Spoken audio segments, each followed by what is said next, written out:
ఇండ్లు వృద్ధిలోకి రావాలి అని యజమాని కోరుకుంటాడు కాబట్టి ఆ 3 జ్యోతులు తూర్పు ముఖంగా వెలుగుతూ ఉండాలి. 3 ఒత్తులు వేయాలి పూజ చేసినప్పుడు.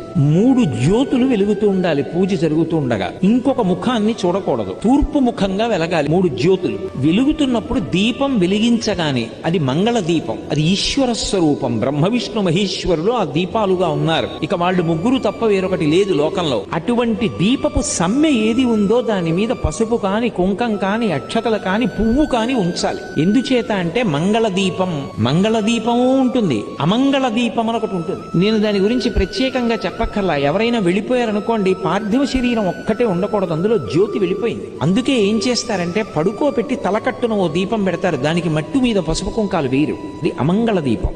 మంగళ దీపం అంటే దీపం వెలిగించగానే కాసిన పువ్వులు వెయ్యాలి, లేదా పసుపు వెయ్యాలి, లేకపోతే కుంకం వెయ్యాలి, లేకపోతే కాసిన అక్షతలు వెయ్యాలి, వేసి నమస్కారం చేయాలి.